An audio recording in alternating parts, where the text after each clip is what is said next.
Greetings and Happy New Year. Welcome back to Well, Why Not? And for the first episode of this year, I want to discuss a topic that I'm not sure can be covered in 20 minutes, but I am going to try. It's, I think, an important topic that exists among specifically the Black community, but I've seen it across immigrant communities. And we don't talk about it. We don't ever question why it is we believe that as a community, we, especially our children, the younger generations, need to go through some type of struggle. And whether it's related to earning, your stripes or becoming a stronger person, being ready for the world, or whether it's this sense of, well, I went through it and I'm just fine, so you should go through it as well.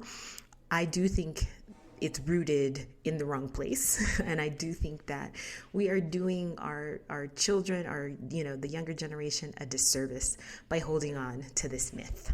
So let's get started.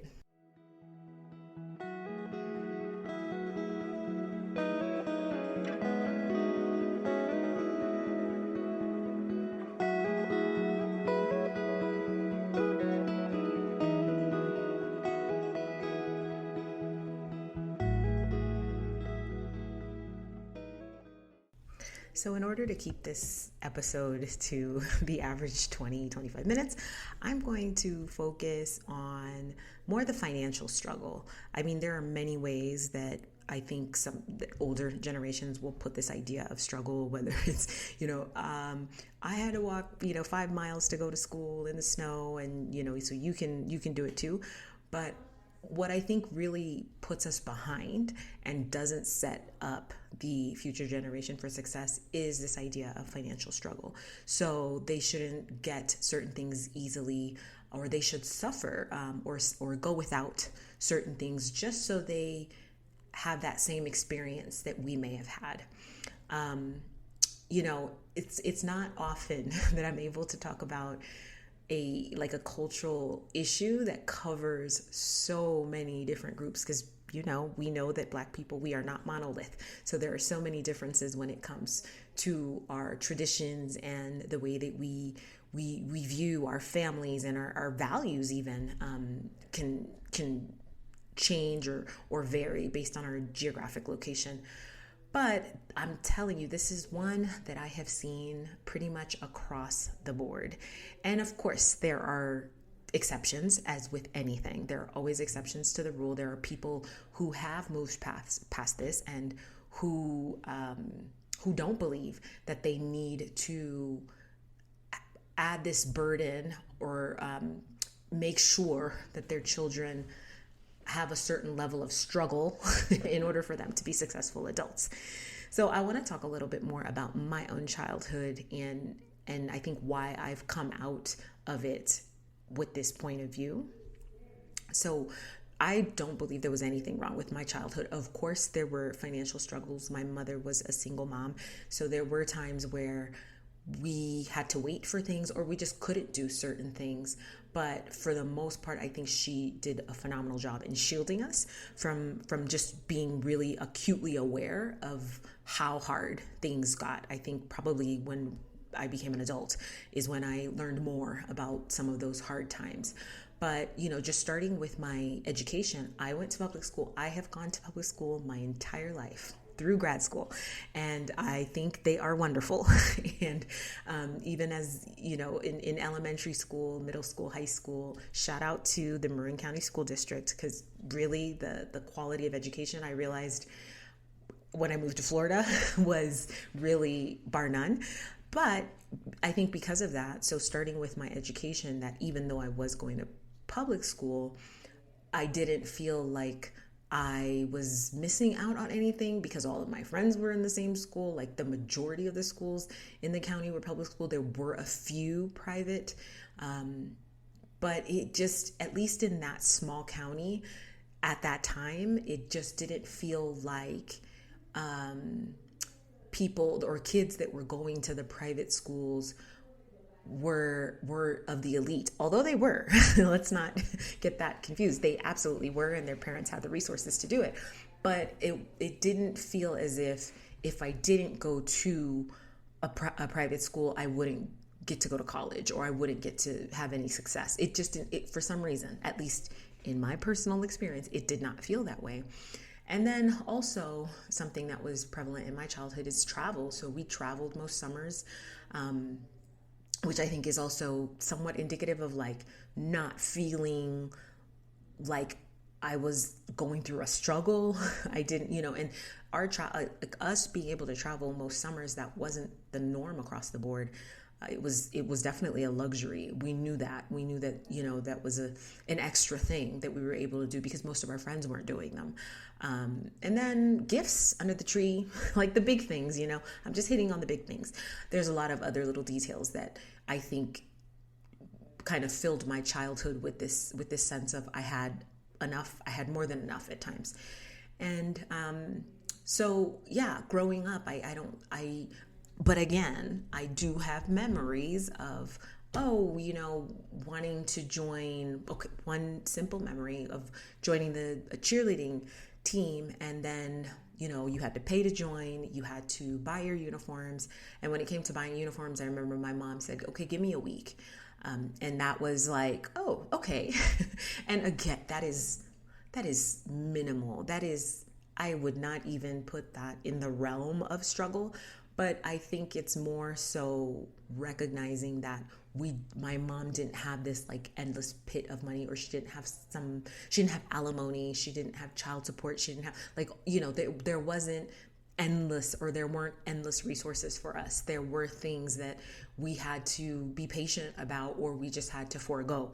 So, but again, I reiterate, I was mostly shielded from like the really, really tough times. So, I know that we grew up in a very affluent area, but again, I didn't feel too different from my friends, from my other classmates. I did start to notice in middle school with clothing. In those days, name brands were the rave. So it was Girbauds, it was Cross Colors, and then, morphing into Tommy Hilfiger and all of that. And those were expensive clothes. I may have had one shirt with one of those labels that I knew.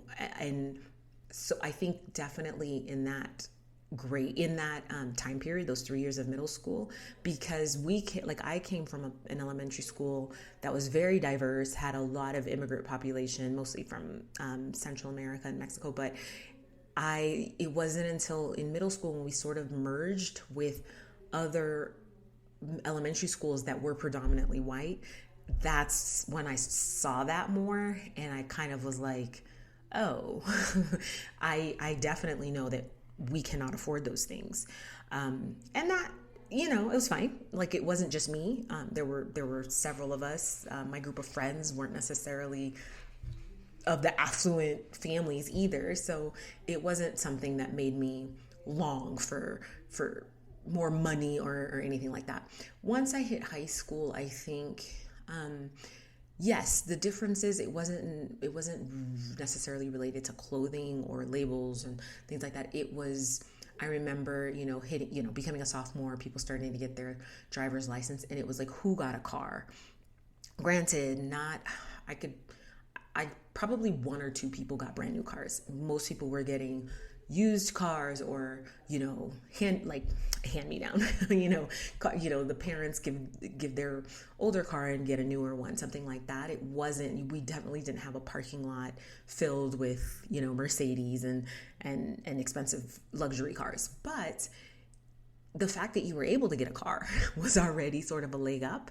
So yeah, in that respect, I did notice. I knew that financially, economically, I was not there.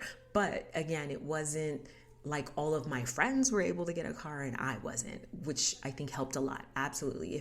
If it were the opposite, where all of my friends were able to do these things and I was the only one, I know I would have felt it differently. I started to work at 16, mainly because I wanted to not have to wait, not because I felt like if I didn't work, the lights were going to get cut off or anything like that. It was more, I want to be able to get what I want to be able to get when I want to get it, which was great because I think, obviously I started building my work ethic and just understanding the value of a dollar, the value of time, and understanding like what I wanted to do long term. My first job was at a movie theater, loved it, great. I think I was there 2-3 years. Great experience. I worked with some of my classmates, so it was not at all a burden. I didn't feel that. I was able to like manage my studies and the job at the same time. It was fine. But I do know, again, had my parents, my mom specifically, been able to give me everything when I wanted it, maybe at that age I would have said, I don't really need to work. I'll just focus on, getting good grades and, getting ready for college. But again, it really just built my understanding of time, really, and how to manage it. And that's something that's hard to do as a teenager. Just understand like blocking out times to make sure that your schoolwork was done, and then to show up for your shift. Sometimes doing both. Sometimes doing homework in class for the next class. But that's another episode. But so when I had my children, I definitely didn't have this thought of I'm going to give them everything that I never had. And I've heard that a lot, and I'm sure some of you have heard that too, amongst parents, and especially when they've gone through the struggle, when they've had hard times and they've had to forego a lot and sometimes basic necessities. So I understand that reaction. It's natural to say, I don't want my child to go through any of the things I went through. Because I didn't have that experience, I think that's why that wasn't my first inclination. My inclination was, how do I build responsible, kind, or how do I nourish and not build? I'm not building my child.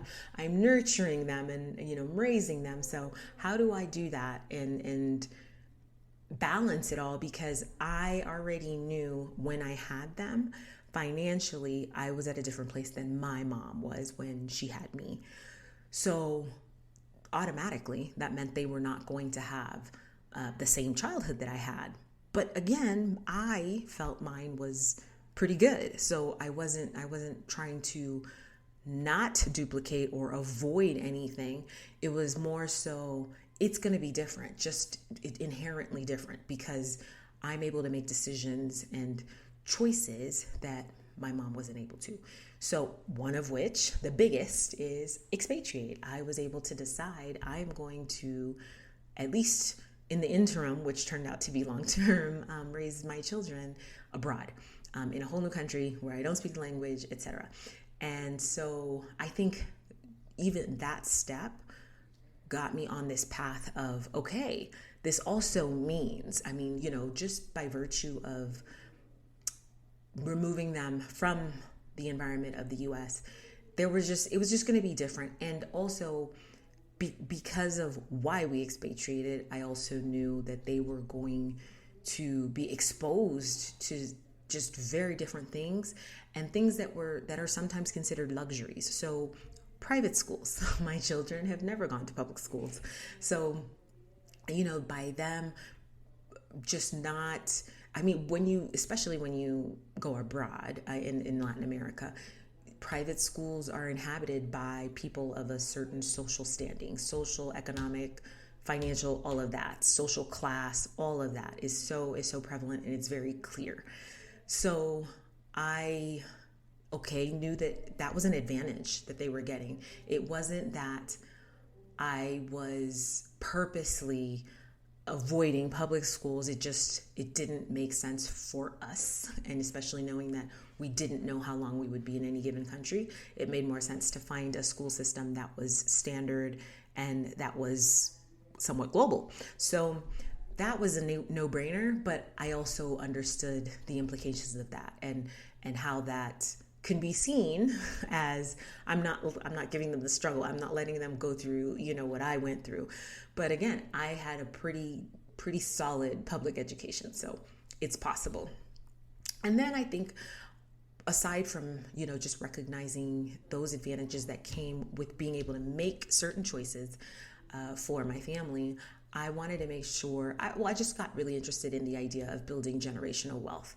I often, just looking at communities, that part of my job, looking at communities with challenges that have, kind of stayed pretty much oppressed and have lacked access to advancements that are afforded to other communities, the root causes, like why is that happening? What could be done differently? And at the individual level, obviously there's some policy level, there's things that systemically have to change as well. But is there anything that as an individual or as a family could be done to get out of that cycle? And it absolutely, we've seen it throughout history, even in the worst of times, even in the times of slavery. You saw, the resilience. You saw people that were able to be very entrepreneurial and kind of move away or move past all those quote unquote shackles. So, I thought a lot about what that would look like for our family, because again, I think these types of things are very should be customized, or they're very personal. It's just depending on what you want to achieve. What I see as generational wealth, it may mean just having $100,000 in assets for my children. For another, it may be $1 million. So I had to kind of figure out what that meant for us, what was possible just based on our lifestyle, based on the resources that we already had. One of the things that I did early on when my children were little, and was, I think, one of the smartest things, was set up a 529 plan. The earlier you start with those plans, and for those of you who don't know, a 529 plan is it's an investment account that I think there are some that are nationwide. States have them. So I opted for the one that had more flexibility. I was living in Florida. There was a 529 plan for Florida, which meant that it would cover tuition, housing, everything for a Florida public school. And I wanted my kids, just knowing again that I was not anchored to Florida, I wanted them to have options. So just when you start early, it's a small amount. That's the advantage. If you're starting it at 5 years old, it's going to be more. If you're starting it at 10 years old, it's going to be even more. But when you're starting it at birth, some of those plans at the time, now this is 20 years ago. So, but at, some of those plans, you could start paying in $50 a month. And that was very reasonable, $70 a month, just based on the average college, the cost of attending college at the time. The only, I would say, downside, I think, to a 529 plan is if your child chooses not to attend university.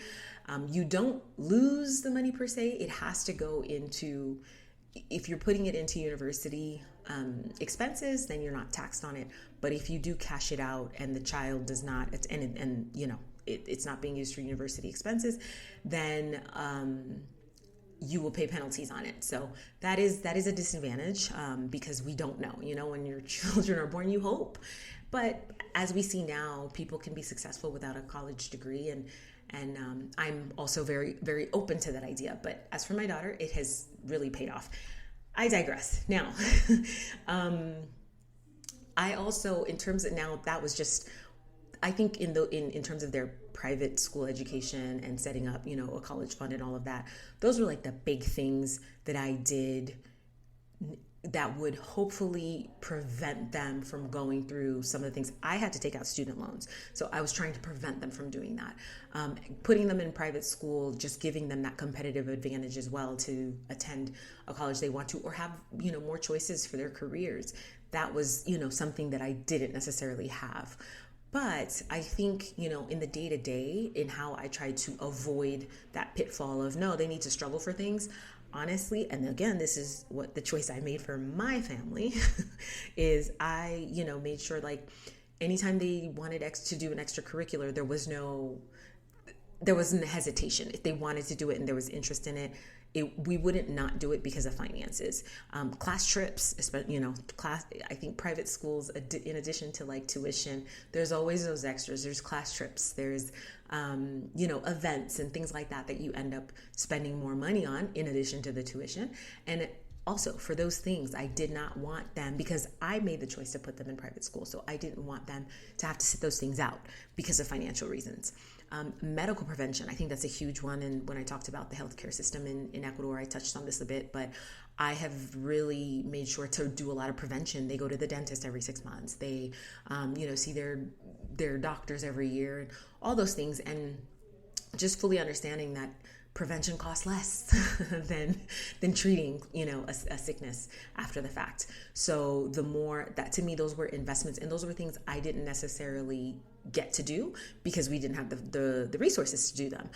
Luckily, I was a pretty healthy kid, not an issue, but still, even though, again, I was okay not doing them, I wanted to make sure that my children had like more opportunity or more chances of avoiding what comes with not doing those things. In terms of toys, that was a big one. And a big, I think sometimes, and I've talked about this on previous episodes, the fact that I took that, like, uprooted their lives, I think I carried a little bit of guilt for that, even though deep down I knew it was the best decision for us, for them. But I always felt like, oh, if only they had their cousins, if only, they had their extended family.